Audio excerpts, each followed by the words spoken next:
Elite Physique University, your source for all things physique enhancement.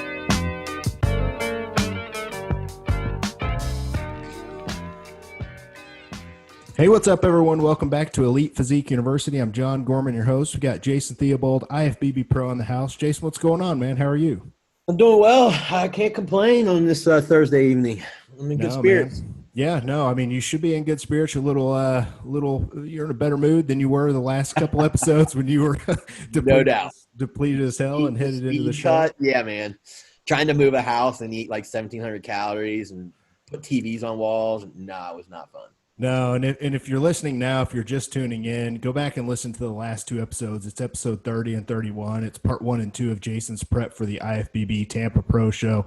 Really good stuff. Kind of go be a fly on the wall and be able to see what his day and whole week was like. So that was fun. Before we get to our guest, Jason, is there anything new with you? How you doing after the show, man? You know, like any show, you have that down period where you still just feel shitty and, you can't kind of get your mojo, but I'm back. Everything feels really good. I've got macros up to like 300 protein, 450 carbs, now 70 fats. I feel really good. 7 meals. Everything's assimilating really well, and I'm lean, and I'm up about 15 to 17 pounds, depending on the scale I hop on. So everything's going good. I'm going to go ahead and try to grow here, which I haven't really done in 2 to 3 years, and see what 2021 looks like for me.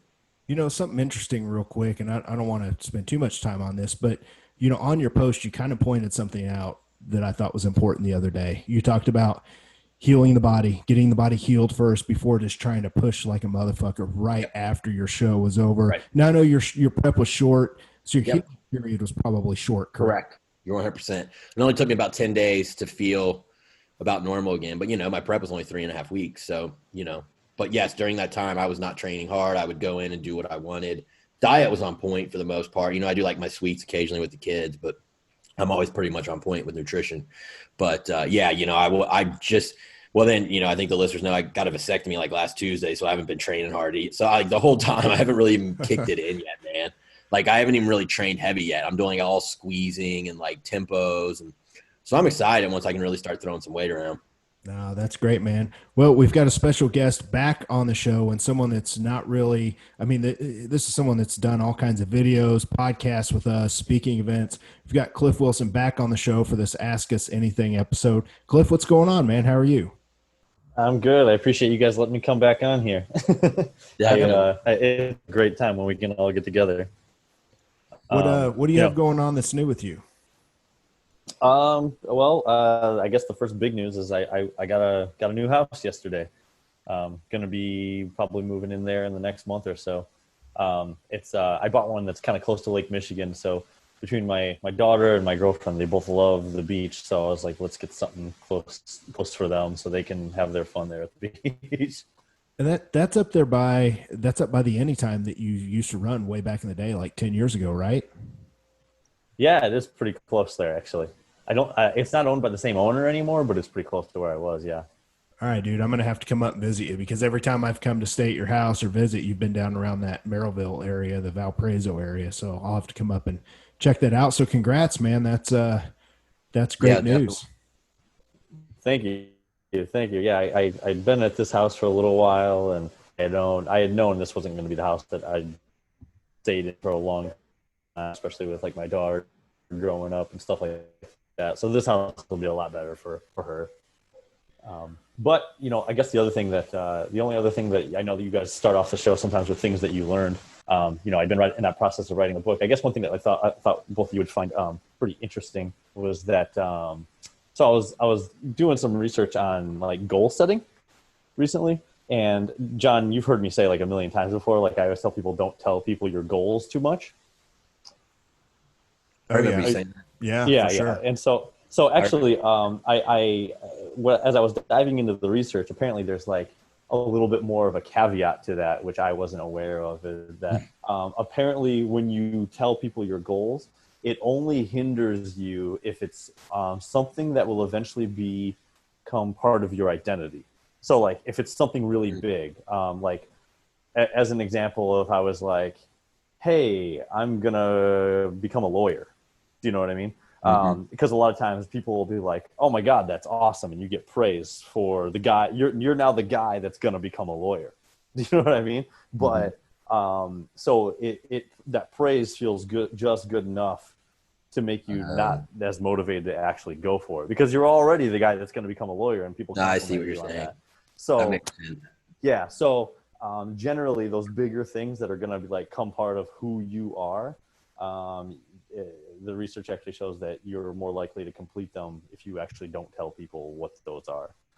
Now it would be a different thing if you're in law school and you say like, hey, you know, I want to get an A on this test. That's a little different, because you're not going to be known as the guy that's going to get the A on the test. You know what I mean? Like, people don't congratulate you when you say, hey, I want to get an A on this test. They're not like, oh, way to go. They wait till the test comes in and they know how to go. You know what I mean? So something like that. That's interesting, man. That's definitely interesting. I've only got a couple real quick things here.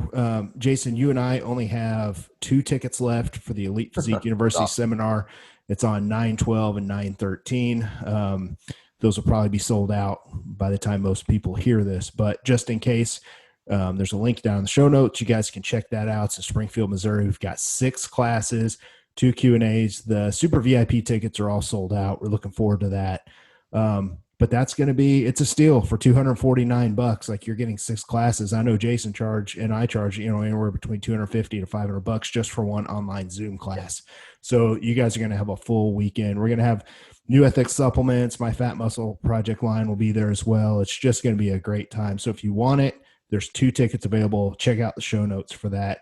And then something I wanted to point out was I'm starting to get lab results back from the hormone optimizer product that I came out with for Fat Muscle Project. And I just posted Jacob Klessen's results online.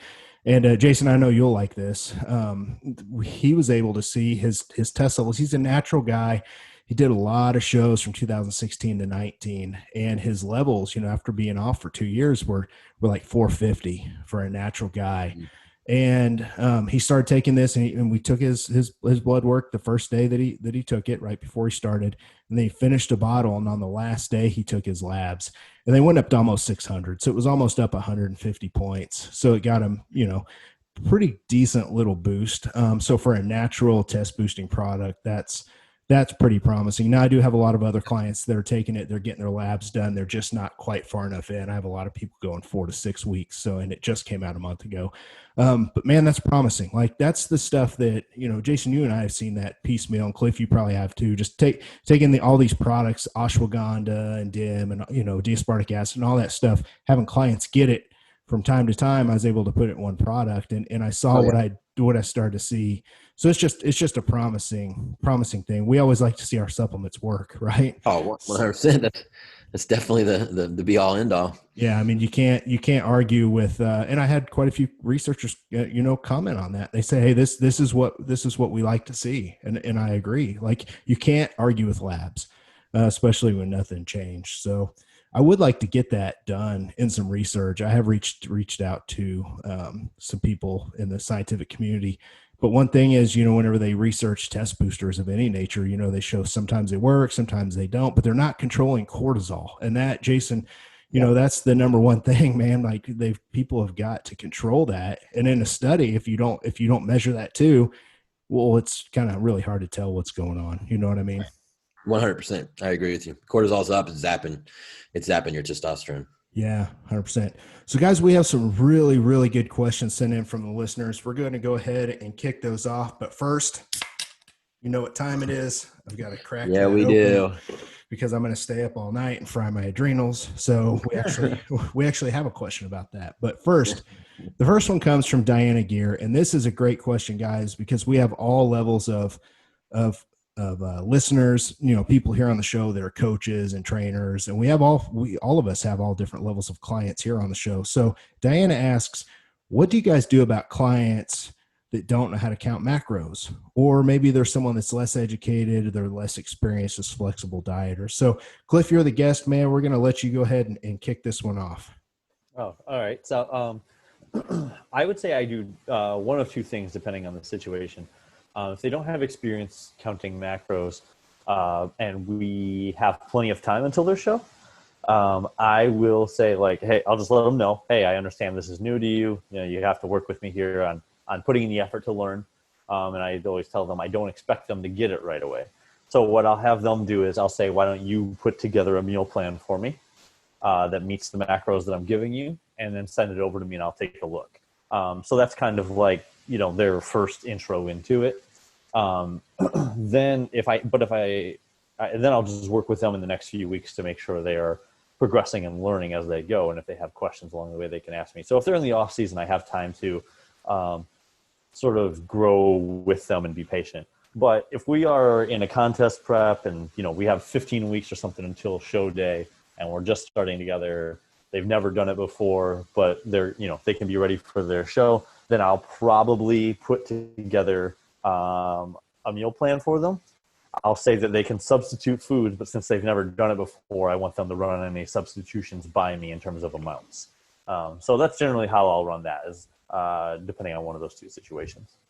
Awesome. Jason, what about you, man?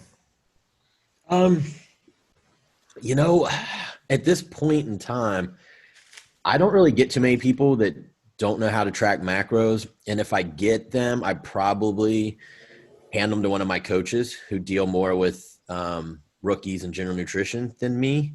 It's not really my strong point. If it's, you know, someone who's been in the game forever and they just won't track macros, then I build their diets, but I get paid more to do so. So that's kind of how I handle it at this point. I'm not really in the business of trying to tell you how to really delve into reading a label and doing all that. I have a couple coaches under me that kind of like doing that stuff, and I'll hand them off to them. Right. And you've got a site. Is that site still a place? It'll build a diet for anyone, you know, as long as they'll put a little effort into using it. But oh yeah, we still have it. We have a lot of teams that use it, and, you know, outside competitors, et cetera. I'm going to link that in the show notes if you're listening. Yeah, that'd be great. I'm going to link that in the show notes. Yeah. Perfect. You guys can go check that out. I do something that's kind of similar. Your site is definitely, go check out Jason's first, because you can build meal plans, you can build alternates. I've got clients that use it as well. Also, if somebody needs something in a quick pinch, I've got a macro calculator. It's got a whole bunch of foods that are listed out, and it just tells you how much you need to weigh out to get like 50 grams of carbs from potatoes, for example. So it's just kind of a quick link. I'll put that up. It's called the Team Gorman macro calculator. But if you actually want to build a diet and pick foods and stuff like that, Feed for Function is pretty good. I know that right now I've got a registered dietitian that works for us. It's Jacob Klessens. And he's actually been writing the diet, because in my state, and I know it's different where you guys are, in my state, it's actually against the law. So I can't write foods out. And honestly, I hate doing it anyway, so I don't really want to. But Jacob Klessens will do it. And, you know, so I'm like you, Jason, I'll charge a little bit extra. I'll send him to Jacob. He'll write the diets and write the foods and, you know, give some alternates. And he makes some money that way, but he's an RD. So, I mean, and he's really, really good at what he does. So I do have people like that. But for the most part, you know, if you're a coach or trainer and you're listening and you're just getting started, like we all had those clients right off the bat, there's nothing wrong with spending the extra time. I mean, you need to grow your business anyway. There's nothing wrong with spending the extra time by writing out I'm saying this in quotes, quote unquote, a sample meal plan. And you have to say that it's a sample, or you should say it's a sample. And kind of like what Cliff said, I like that, Cliff. You're like, hey, you can use some substitutions, but run it by me. Let me know what you're thinking. And that really kind of teaches them how to do it. Because if not, I hate meal plans for one reason. If people just do meal plans, they never fucking learn. And then they're constantly coming to you when they want to do something different. And you're spending, 5 times more time with that client than you should be. Yeah. And, some people act like they can't do it. I mean, just getting your hands in there and attempting, you learn so much by doing it.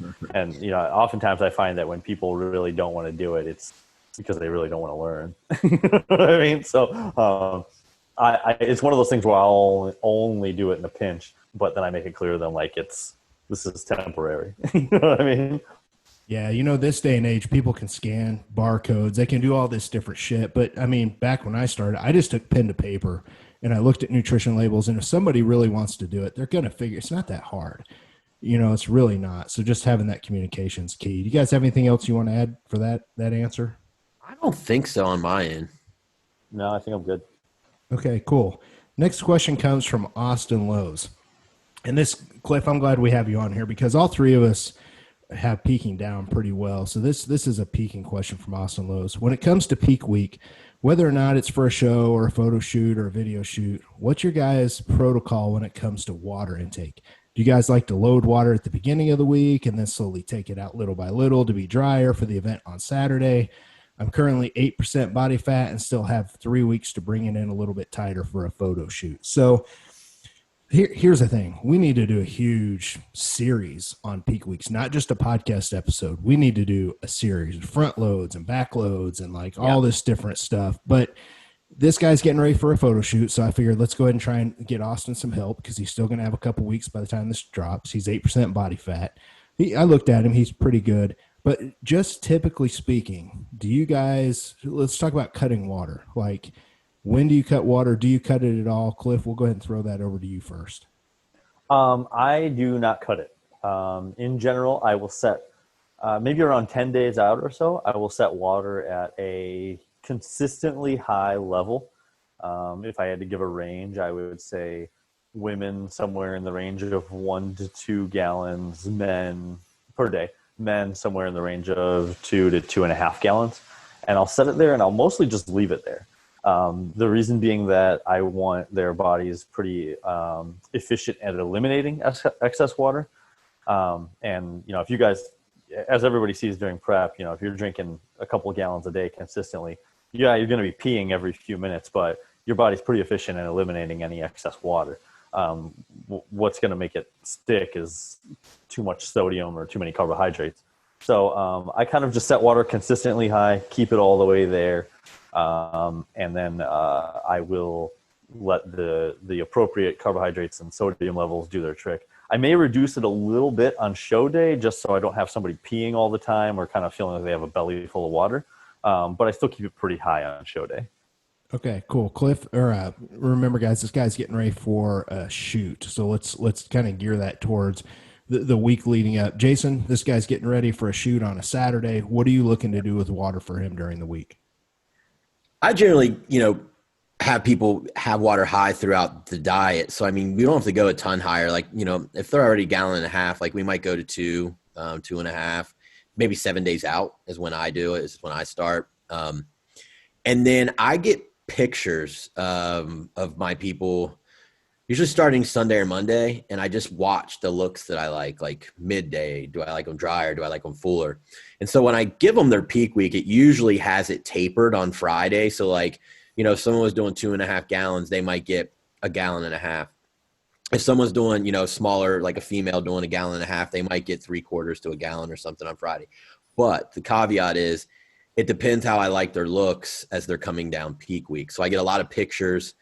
I usually discuss with them what I'm seeing. I'm liking you drier, or I'm liking you at night fuller when you've had all your water. And so then if I like someone fuller, I don't really end up touching it. I say, how your peak week says we're going to taper it. I don't taper it. But if I like someone drier, then sometimes I go ahead and just stick with the taper, and it seems to work out pretty well. So a lot of times on the peak, it'll have it tapered, but based on photos and what looks we like, I kind of adjust it these days on that. So there's plenty of times where I leave water running all the way into the night, which I guess is what Cliff's saying he does too.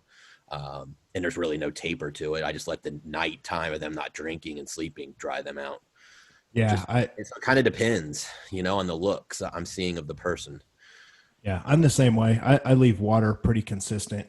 And something else that, man, I hate to go here because it's really like we're going to spend all episode on this question, but where someone carbs up, that to me is the other place that dictates what I do with their water, like on a Thursday and Friday.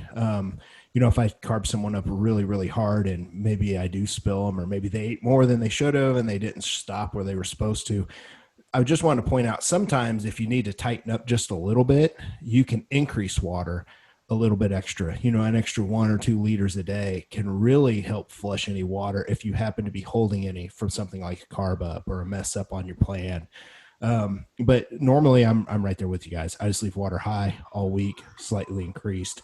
Let's talk about the day of the shoot. So for him, I want to know, well, how much water do I need to take in? To me, this is kind of the same thing as the day of the show. Cliff, how do you dictate water the day of the show? Do you have it? Is there something that you're looking at? Are you comparing it to the water they have during the week? Or are you looking at pictures of them in the middle of the day and in the evening and the morning? What do you normally do to dictate water?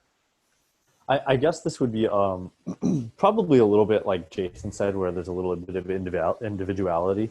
So some people, well, so I guess I'll say this also. Earlier in my coaching career, I used to tell people like just drink to thirst, like just to satisfy thirst. But I came to realize that like some people on the day of a shoot or the day of a show, drinking water becomes like a nervous habit.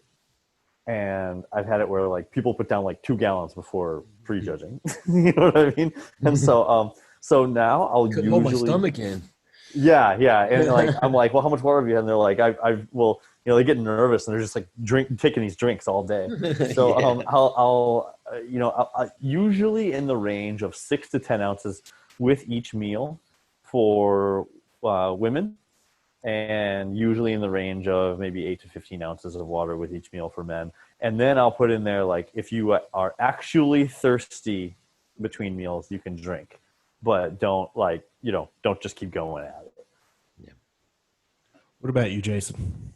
I've found, you know, like myself, some people need up to a half a gallon before they get on stage or they're not going to fill out. And then there's other people that are just really gifted and, you know, look really good, like dry and just, you know, kind of almost sucked in a little bit. So again, I've had it all the way down to where I literally have someone only sip, and I've had it to where I have someone get almost a half a gallon in before stage. Usually though, what I do I always send out a peak week because people like to have something written down. Right. But I diverge from it all the time. Usually if they're a woman, it'll say like 6 ounces, per meal. And if it's a man, maybe from 8 to 10, but man, I really end up changing it a lot, just kind of based on what I saw and what I think they're going to need by like a noon stage time or 10 a.m., whatever it is. Yeah, I'm right there with you guys. I normally have, you know, females might have close to half a gallon, and that's for like figure and women's physique and bodybuilding, like, you know, smaller individual, probably at least half a gallon by the time they get to stage in the morning. Guys usually somewhere around 3/4, maybe even a gallon if they're a little bit bigger, but it always dictated based on how they looked. As I looked at pictures of them leading up to the show, I like to look at pictures on Thursday morning and then Thursday evening. Same thing with Friday morning, Friday evening. I see where they look their best. And then I just but I almost always just kind of fall back towards the same amounts. And Cliff, I'm kind of like you. I like to have, you know, usually anywhere from, you know, 10, 12, 13, 14 ounces with each meal. So 3 meals leading up to stage in the morning. And if they're thirsty, you know, I might have them do 8 ounces of water in between. Females a little bit less than that. And it really just comes down to individuality. So I think the best thing I'm trying to get out of this for Austin, because it's just so hard to answer this, and for our listeners, is you really need to be looking at everything during the week. Would you guys agree with that, to really kind of dial everything in? Are you asking Cliff or me first? Either one of you guys, just trying to, that's the main feedback for our listeners here. So yeah, I totally agree. I think looking how you're looking. And then the other last thing I guess I would say is I will sometimes do more water on show day if I have somebody wake up and I think they're a little flat and I want to push carbohydrates a little bit more earlier in the morning. So, you know, if I have them taking some moderately large carb meals upon waking to try to get some last minute filling done, then I may bump that up to like, you know, 20 ounces with this meal or 25 ounces with this meal or something like that. And go ahead and explain to people why you want to increase water with carbohydrates, because I think a lot of people, they're scared of that. You know, we go back to the old school mentality of you just pound carbs, but don't take in water. So tell people why you increase water with the carbs, Cliff. Oh yeah, you know, I forget sometimes we've been preaching this so long that, you know, I remember. I'm sure you guys remember. You see these guys where like show morning, I would see them just pounding these giant bowls of like this Tupperware of pasta and stuff like that. And then also at the same time complaining, man, I'm so thirsty. And then it's any wonder they get up there and they look kind of squishy. So for those that don't know, carbohydrates cannot store inside of muscle tissue without water. And if you keep trying to carb up and you have more carbohydrates than you have water available, that glucose will kind of float in the interstitial spaces, and what water is available will sort of be drawn to it, and it'll make you look kind of squishy. So whenever you're carbing up, you want to make sure you have ample water to allow those carbohydrates to fully store inside the muscle tissue. Jason, do you have anything else that you want to add here, man? We're gonna move on to another question that kind of ties into this. I agree 100% with what Cliff just said about water. So no, I don't think I need to touch on anything else here. Yeah, I just he asked about tapering it back, cutting back, and I know Jason, you and I, like way back in the day, we used to use protocols because we both learned from the same guy, like way back in the day, like 2008. Do a gallon of water Wednesday, three-quarters of a gallon on Thursday, and like a quarter gallon Friday. And by the time Saturday rolls around, you're down to just sips. And you would probably rather have sex with a glass of water than eat pizza. Like, that's how bad you wanted water. Yeah, like, and I mean, if you're really gifted and round, that kind of dry out worked. Sure. But like for me, no. I usually would get up too flat on Saturday. I always looked my best that Wednesday when the water was still in and I was hitting like 1,000 carbs, It can be really tricky when you're new to this and trying to put these things together. Like you guys said, I remember the first time I ever tried to like mock peak myself before my first show. I followed like one of those like Flex magazine peaking protocols, and it was, it was probably similar to what you guys had tried too before. Like, you're carbing up and you cut your sodium and you cut your water. Yep. And I remember I woke up that morning and I looked horrible, and I had a sore throat because I was so dehydrated. And then I remember I was so disappointed because I'd also kind of gone through like a mock prep with it, and I just wasn't happy with the way I looked. And I remember I was like, well, I'm gonna go to McDonald's, and I got like 3 McDonald's double cheeseburgers, and I pounded a bunch of water. So then I got all that sodium and all that water, and I looked incredible. And I remember at the time I like made a note in my journal. I'm like, there's something in McDonald's double cheeseburgers that makes you look amazing, Carbs, salt, sugar, and fat. Yeah. You know what? Something I do want to point out. There are times, like you said, Jason, where when you really suck someone down, they look better. And I think that's why we see a lot of that stuff back in the old Flex magazines and muscular development, because do it. Yeah, there's 250-pound IFBB pros that when you're that fucking big and when everybody's doing the same thing, everybody's sucked down, but you're so big, that's the look. So and they're naturally rounder. Well, right. Have you guys noticed? I've noticed. I feel like sometimes getting that sucked down looks better for enhanced competitors than natural competitors. Way better. Yeah. Certainly. Yep. Because they have that size. You got the drug. You got a false pump with the drug. So you can definitely play more with the water. You can use diazide, which I do sometimes. I mean, you can go do a lot more things because you have the false pump. No, good stuff there. Like I said, we need to do a whole peak week episode, a whole series on that, which I do have that down. Cliff, we'll probably bring you on for an episode or two of that. Good times. Let's move on to the next question. And Austin Lowe's from the last question, don't go anywhere because this is going to kind of help you as well. Ramey sent a couple good questions. Do you cut out intra-workout carbs leading into a show? Go ahead, Cliff.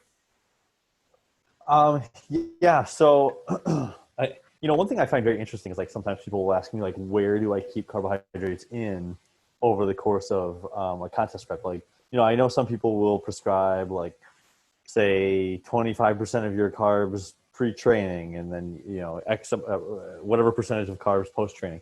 I don't really do it in that manner because I think that the way carbs should be distributed when someone has 400 grams of carbohydrates versus 100 grams of carbohydrates, like the percentages should be different.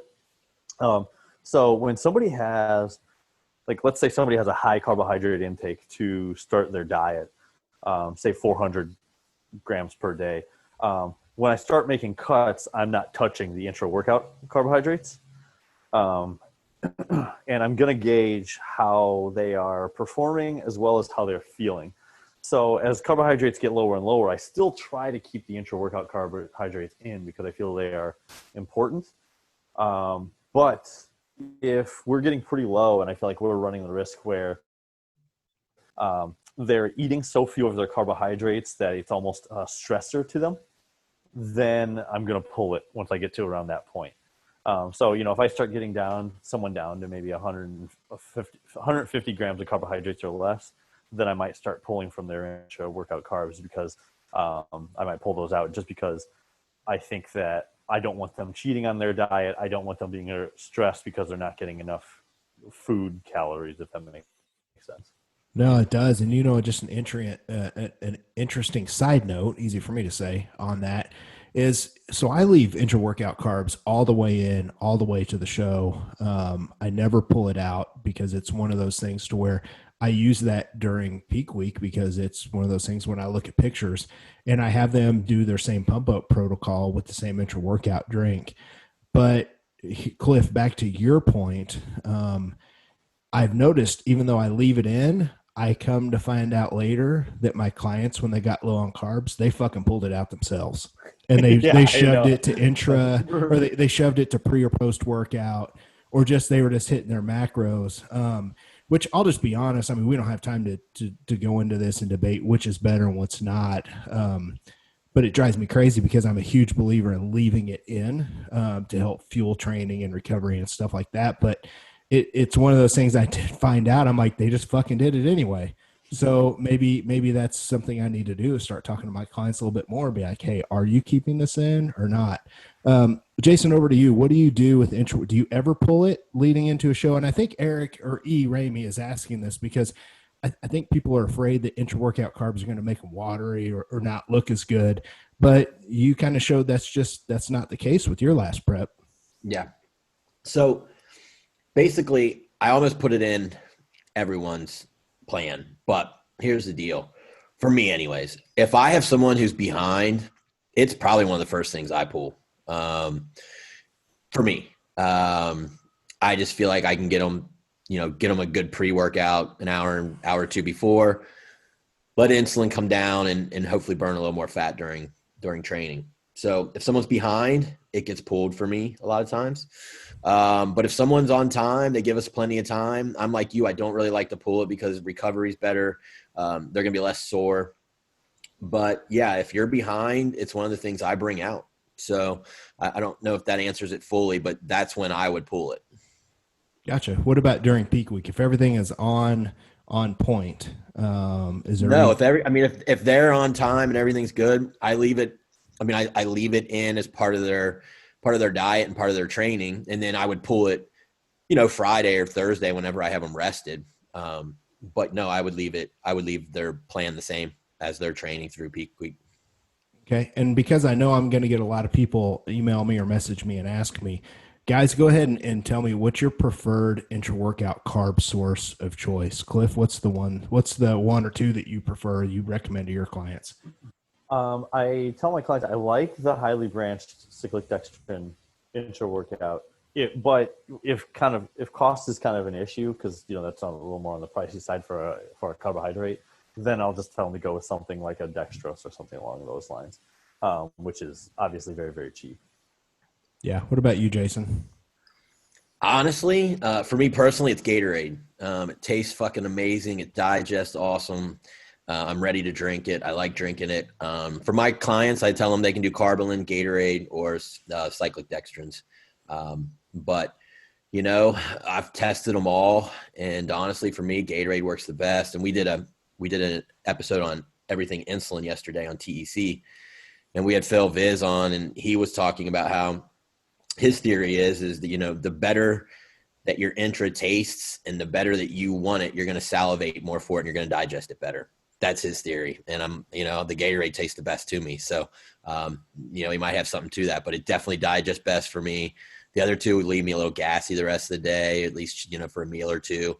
Gatorade, nothing. My digestion's awesome. So personally, I go with that, but I give my client the three options. Yeah, I'm real big on dextrose just because it's cheap. It absorbs easily. It basically bypasses most of digestion anyway. It's starting to absorb into the bloodstream as soon as you put it in your mouth. So dextrose is glucose for a lot of people that don't know. So I've always been pretty big on that. The dextrins I'm a fan of. I personally feel better on those because they release just a tad bit slower, where dextrose can release pretty damn fast. But I have never felt bloat on the dextrins. But you talk about price, guys, you're not kidding. I'm actually working on a blend of an IntraWorkout product right now, and I'm experimenting with the price on dextrins blended with some other stuff, dextrose and some other things. And I'm telling you, the price difference is fucking huge.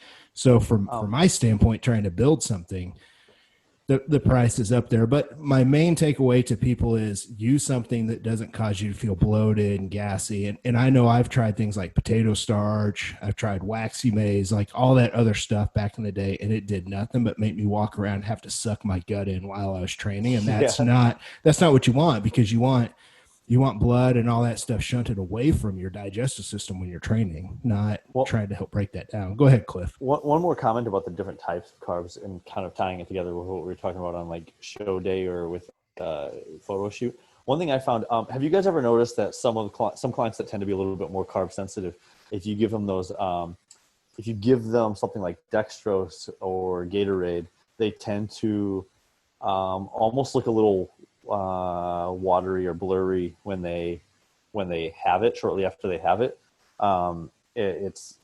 But I found that in those cases, so a lot of times right before stage, I like to give my clients something like a dextrose or a Gatorade, like Jason said, because it's also really easy to pick up at like a gas station near the show or something. But some people tend to look a little less crisp after they do something like that. I found in those cases, if we do the highly branched cyclic dextrin, which will generally cause less insulin release, they tend to get the similar effects, but without that little bit of blurriness that comes sometimes. So that's something else I've noted over the course of time.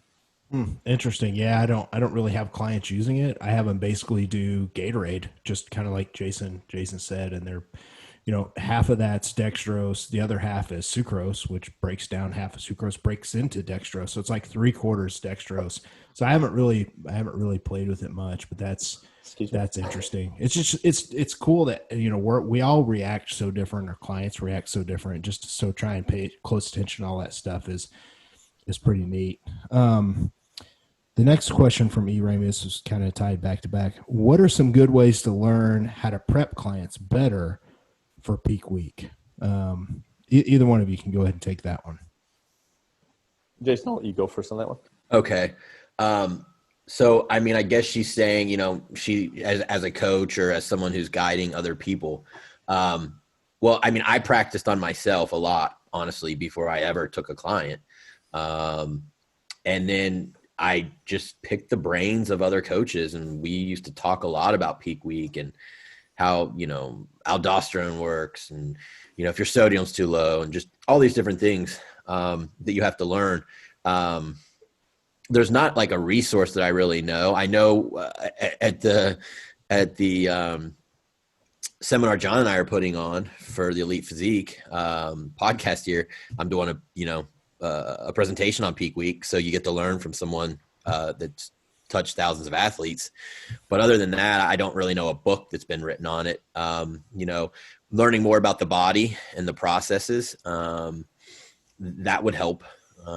What does sodium do to the body? How do carbs, truly get absorbed? All those different things, insulin sensitivity, dehydration, all those different things you can learn, and it's right at your fingertips on the internet, would really help as well. But I can tell you this, if you're guiding someone and you don't know a lot, keep it simple.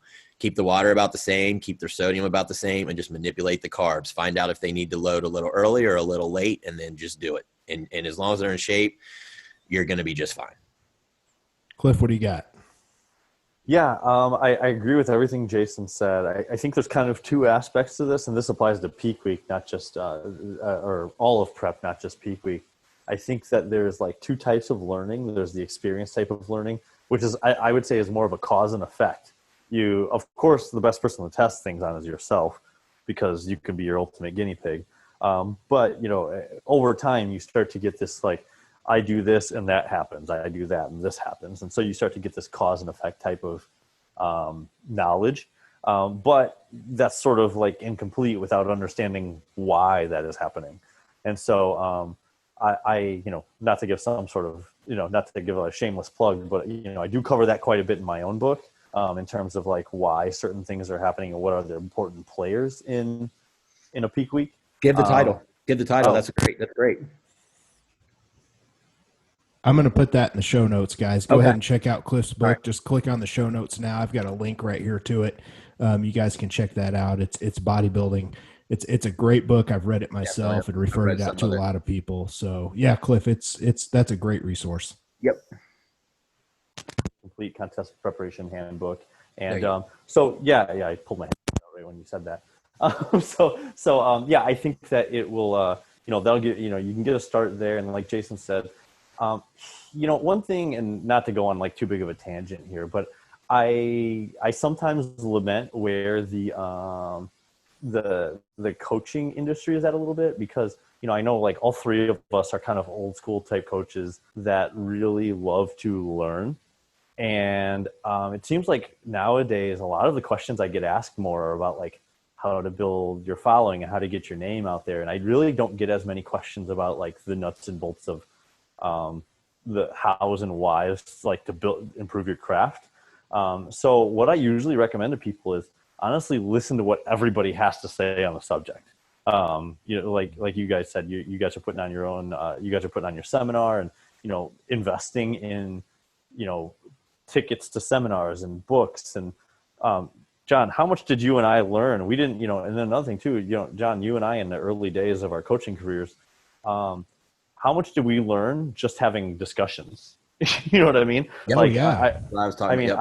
I mean, we that wasn't even and we didn't even have to invest in that. We didn't even have to buy a book or a seminar ticket. We would reach out to each other and we were still competitive with each other, but you could tell we would have like good faith conversations. Hey, what I've seen work sometimes is this, and oh yeah, I've tried that before. And I think sometimes just having discussions with other coaches you respect, you can learn a hell of a lot.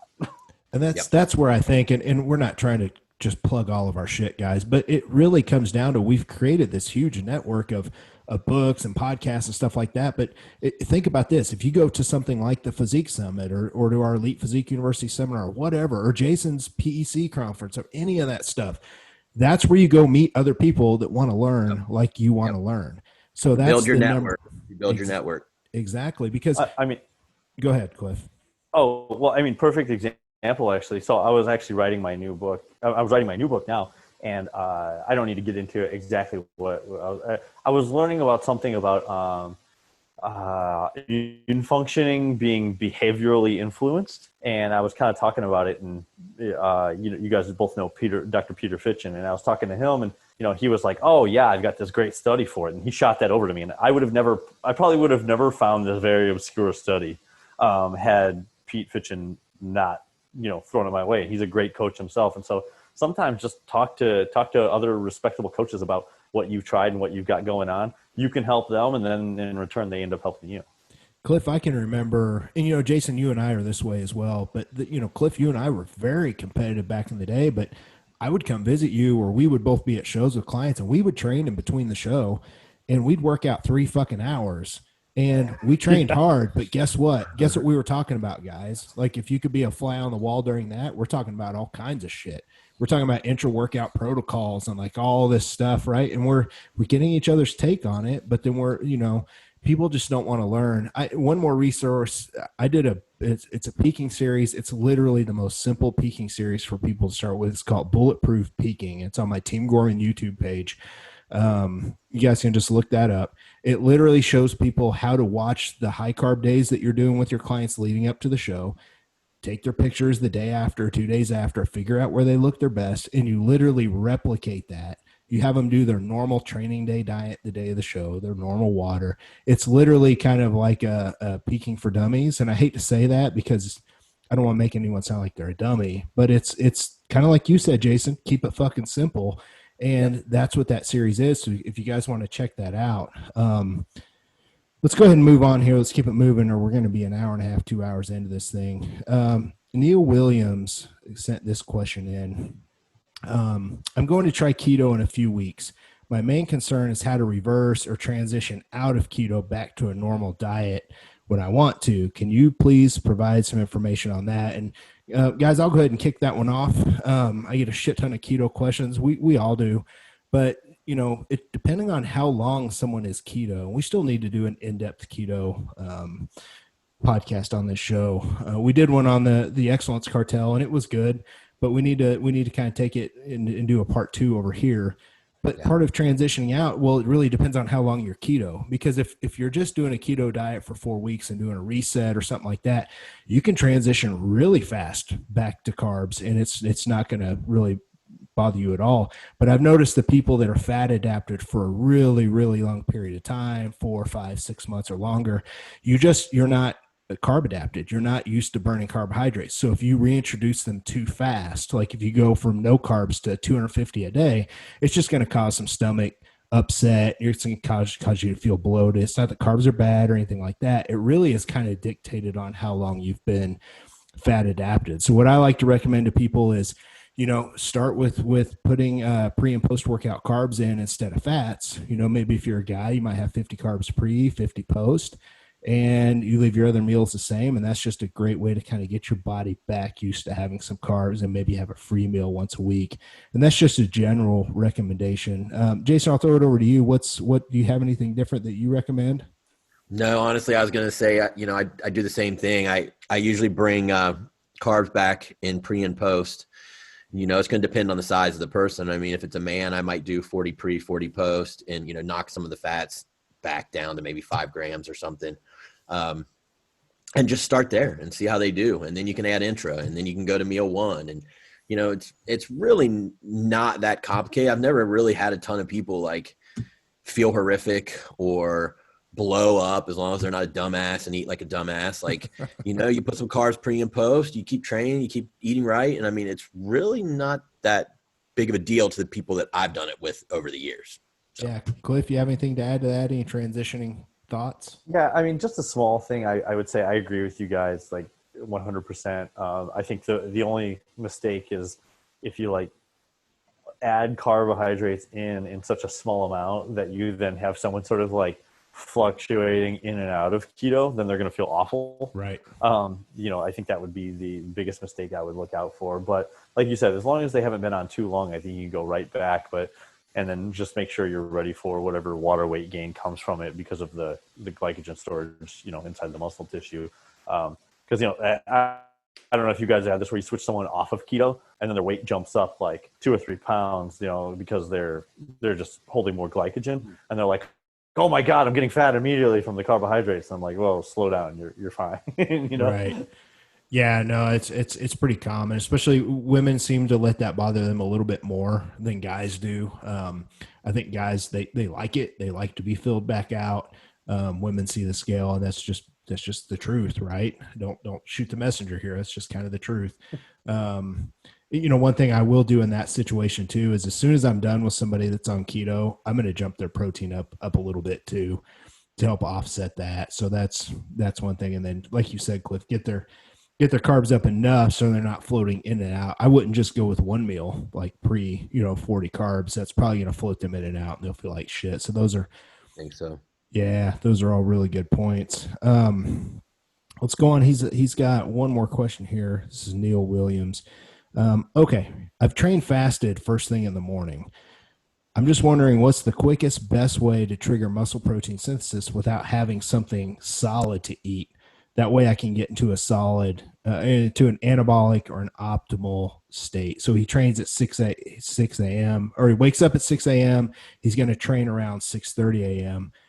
To 7 a.m. What do you guys recommend? Cliff, we'll go ahead and let you start off with that, because as we know, training fasted is not ideal. I mean, this is bodybuilding. We're trying to build muscle. You're not going to be optimal is exactly what comes to my mind. Right. So Cliff, what would you recommend? Yeah, I mean, I think something simple is even like a whey protein shake. At the very least, a whey protein shake. And then if you want to add something carbohydrate to that, depending on what type of diet you're on, like if you don't have the carbohydrates to spare, then don't go with them. But, you could do a whey protein with some fast digesting liquid carbs, or whey protein. And I know, John, you've done like Pop-Tarts before or something. Like I'll do like, even have somebody eat like a granola bar or some cereal, something that's not going to sit very heavy. But that's going to be pretty basic and pretty moderate, and better than fasted, in my opinion. Yeah. What about you, Jason? I mean, I'm gonna figure out a meal that they can have, like maybe like a Cliff was saying, like a isolate shake and then like a banana or something. I mean, you can Yeah. get that down so quick. I hate fasted training. Like if you're just going in there like as a weekend warrior, or you don't really care if you build muscle, you just want to like maintain, then I mean, fine, go in dehydrated, go in with no carbs, like that's fine. But like if you really are trying to be optimal and build, and a banana in a way is still not optimal, but at least it's getting something in the body, some food. If they're just like, F you, I'm not doing it, then I'm going to give them a big carb meal the night before they go to bed, so that they have some glycogen in them, so that the muscle can at least respond and get some sort of pump going to the muscle.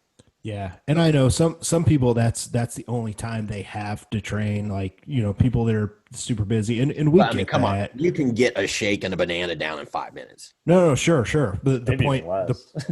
right? Right? I mean, come on, man. The point I was gonna get ready to make though was some My bad. people. Yeah, no, it's okay, man. Jason's back on prep. He's fucking going after him. So no, what I was gonna say is I just don't believe that training first thing in the morning is optimal, period. You can't, like you said, Jason, you can't get as hydrated. You can't get as much food and water in you and salt and all that stuff. And if you try and pound it early, you're going to have your stomach's going to be heavy. So if at all possible, I try and always recommend to people at least give yourself an hour, hour and a half to where you can at least get fluids in and food and all that stuff. And then that's where I like to throw in the intra-workout protocol as soon as they get to the gym, aminos and citrulline and all this different stuff and carbs during, because at least that's going to help give you what you're not having enough time to get leading up to the gym. So I'm just not a big fan of it personally, but also for my athletes. I mean, I set people up that want to do it. I mean, if that's what they can do, but I just believe if you took two people like Cliff, if we took you first thing in the morning with the exact same macros, and then maybe at 3 o'clock in the afternoon after 3 or 4 meals and food and water and salt and all that in you, I would love to measure that exact same person in each scenario for a whole year and see who gained the most muscle. I know that's not feasible, but to me, it makes sense. Training is going to be better. Self-swelling is going to be better. Strength is going to be better. To me, it just doesn't compare. So I'm just not a big fan of it. I'll get off my soapbox here, but I mean, I'm not the same way though.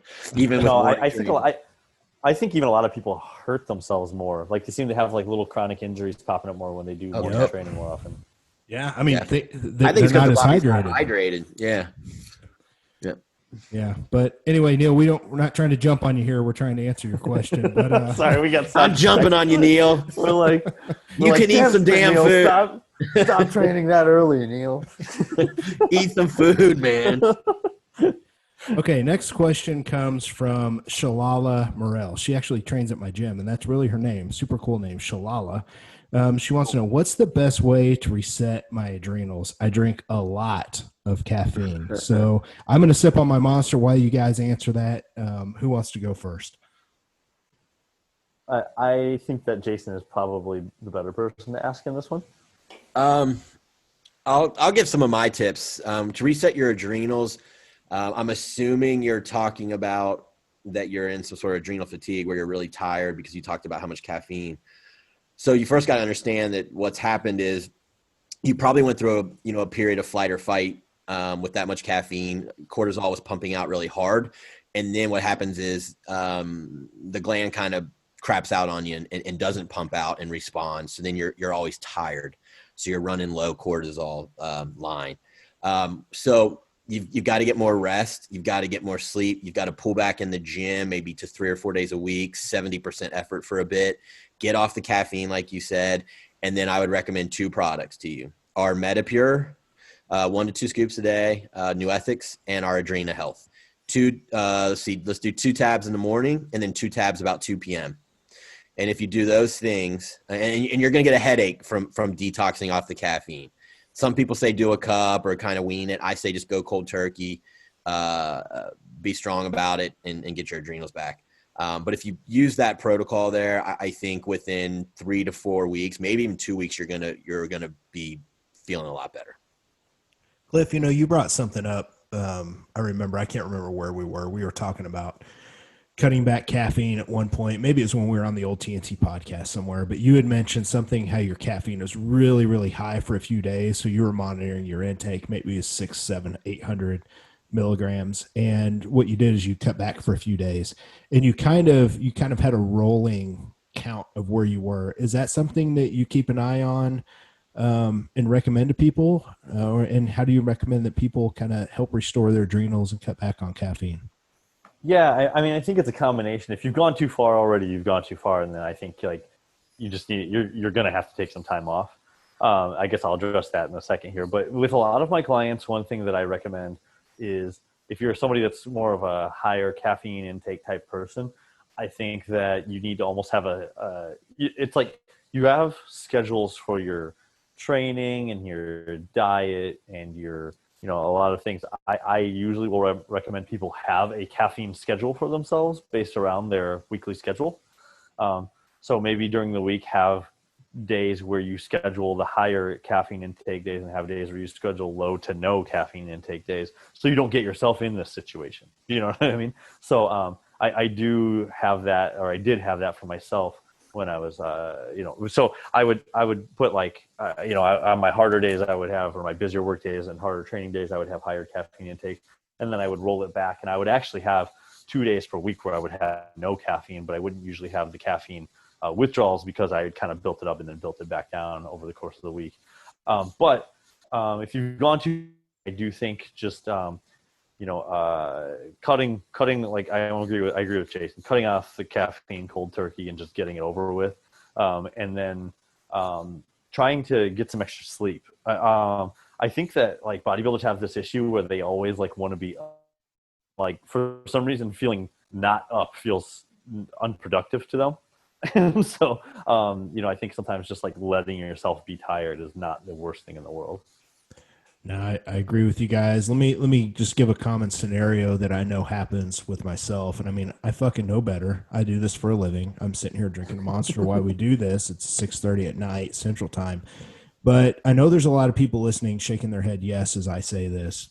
A lot of us, we like drinks that have caffeine in them because we like the actual drink. It just happens to have caffeine. So like Cliff, you and I have been known to pound sugar-free Monsters before, you know what I mean? Just because we like the taste. And I know there's a lot of people that love coffee, and yeah, they could drink decaf, but they're so used to caffeine, it gets to the point to where you have to keep taking more to feel better. And let me tell you guys what happened to me.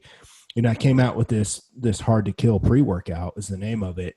It's only got 250 mgs of caffeine. And what happened was I was already taking in about 400 milligrams caffeine a day spread out, and I started to get tired. So what I started taking my own fucking pre-workout because I was just so tired. I needed that boost at the gym. Well, as we all know, sitting here on the podcast, what happened next? Sure, I felt great for about 3 or 4 days doing that. But then what happened? Then I started to shut down and I started to feel worse. I actually got to the point where I was having headaches because my caffeine was too high. So what did I have to do? I had no choice but to cut back. But a lot of people won't do that. I know so many people taking in over 1,000 mgs of caffeine a day, and they're not feeling better. They actually feel worse. So the right answer is to cut back in some form or fashion. Now, my vagina does not like to hurt, so I'm not going to do what Jason said and just cut it out completely. But what I found works for me is I'll replace my sugar-free Monsters with some Diet Mountain Dew. That's 40 megs of caffeine per can, and that cuts things back significantly. And I feel better within a day or two of just doing that. Is it the best way? No, but like I said, I don't like my vagina to hurt, so that's the approach that I take. But Jason's Adrenal Restore product is definitely right there at the top of the list. Big fan of that. So it worked great. I used it post show for about 7 days, and I was right back feeling good. And a lot of people mistake taking that product or others. There's others out there. That to me is the best one. They don't cut back though. They think, well, I'm just going to take that and it's going to help freshen everything back up, but they don't cut back. They don't relieve stress. They don't do a lot of things they need to do.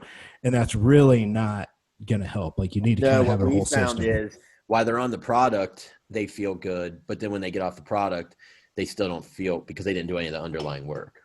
Right. Yeah, I mean, of course they feel good because it helps give them a little bit of a break, but because Oh they're yeah, so it's used spiking to cortisol feeling, for them. It's spiking the cortisol for them, but their body they didn't let it heal either. You know what I mean? So really taking the adrenal health is kind of letting you get the energy that you need to kind of do the healing and do some of the work, but you really just kind of got to chill too to let the body kind of pull back. yeah. Okay, last question from Matt Betzold. I like this one because I really love little niche supplements. I mean, we can talk about all the regular ones, and that's fine, but we'll talk about some pretty cool ones. What are some of the best supplements for off-season muscle growth? I think, Jason, we both own supplement companies. Cliff, you've been around for a long time, very heavily involved in the supplement industry. So this is a good one for us to answer.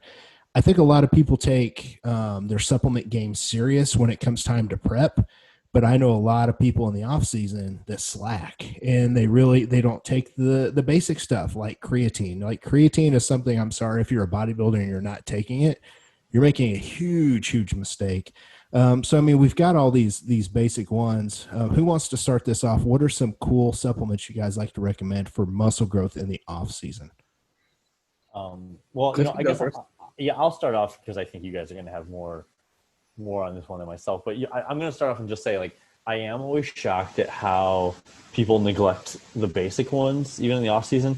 Like, I'll talk to some people and they're like, "Well, I haven't taken creatine in 4 months." I'm like, "Well, I'm like, Yeah. why? Like, it's so cheap. You know what I mean? It's so Works. cheap to take. It works. Like, why are you not taking this?"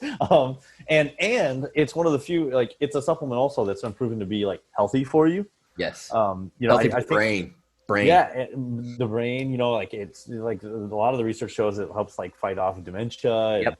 Yep. Alzheimer's and these, cognitive decline. 100%. So I feel like some people still have that like when creatine was like out in like the 80s and 90s Yeah. and whatnot, had worries that it was bad for them, so Yep. they started like take time off of it. And I'm like, no, I'm like, this is a great supplement. So I guess I'll start with just like that. I also think that there's a big neglect by bodybuilders for health. So I do like greens products and things like that. I think that a lot of bodybuilders they neglect vegetables like crazy. They will eat their measured chicken breast and their sweet potatoes, and they're like, "I'm so healthy," and I'm like, "Well, you're healthier than most, but you're like not getting any vegetables ever." You know what I mean? So I would recommend still eating vegetables, but I do think like certain greens powders would be very helpful for a lot of people in the off season. But then other than that, I like to see like essential amino acids during training. I think that's helpful. And whether or not you want to consider it a supplement, I do think like higher, like faster, like intra-workout carbohydrates are important. So I would put those in like the basics category that I would definitely want to see people hitting at the very least during their off season. Okay, I'll just throw a couple out real quick, Jason, then turn it over to you because I know you've got some cool stuff to talk about, especially with your line. Well, there's a reason Fat Muscle, my company, carries your greens, and that's kind of what Cliff hit on. Jason's espresso greens, especially. Gut health is a huge thing. So if you have a healthy gut, you have better nutrient absorption. You get more out of the food that you take in, which is going to translate to better gains in the long haul. So there's a reason why we carry his greens. I don't make my own. I carry his because to me they're the best. They're the best tasting. They have fruits and greens in them. I mean, I can go on and on. But there's a reason I have that in there. And then finally, I know we've said creatine 3 or 4 times. I don't care to throw it out there now. I was going to try and kind of keep it quiet, but I'm actually headed out of town tomorrow with Jason Wells and Jacob, and we're actually going on a road trip to go pick up all the new stuff for my launch coming up in September. And one of the products I have is a creatine monohydrate, very, very pure powder that I'm going to be able to get out to people. And it's one I tested for months to make sure it was good. And I had that because I had a lot of clients during peak week this year. I said, hey, don't take your creatine out. Don't take salt out. Don't do this. And they said, well, I haven't been taking creatine. I'm like, what? I'm like, I had that in your plan the whole time. Why would you not take creatine? And it's just one of those things, like a lot of people, if I have it, whenever I send it to them, they can just buy it for me. It's cheap. And I thought, you know what, I need to start carrying creatine. So those are really the kind of the two. And then I hate this because it sounds like we're turning into plugging our products, but fuck it. That's why we started these companies, is to help people get results. So, and then the hormone optimizer I talked about at the beginning of the show, you know, a natural test booster, you know, combined with cortisol reduction. That's something that I know is going to be huge. It's huge for my guy Jacob that just got his test back. I've got clients that are in the lower ranges of test levels, natural athletes, that it's going to boost them up, 100, 200 points. And, you know, that stuff, Cliff, you've said it back in the day, and a lot of the times whenever you presented, an extra 1 or 2% from supplements is huge for a bodybuilder because everyone's looking for that little extra 1 or 2%. So those are my recommendations. Jason, what do you have, man? Well, you know, it kind of comes down to like kind of taking care of the underlying issues first before I add some of the other like funky ones I can tell you about. So like my point is this, like say someone has $50 to spend. Well, if they have high cortisol levels over 20 on their labs, I'm going to address that before, if all they have, I might address that before their creatine budget. Right. Because for me, that's going to be more of a problem. So I'm always looking at labs, and so I address the underlying health first, and I encourage everyone to kind of do that. And then, we have our Cordies that would help that. We have our Relax that would help sleep. So, it kind of depends on some of those underlying issues. I have Thyro Boost, which I take year round to keep, my thyroid optimal. So once those underlying or systems of the body are maximized, then I go to the next level. And so then I think injectable L-carnitine, which can be taken by natural or enhanced, is an amazing supplement. Increases NO2, increases insulin sensitivity.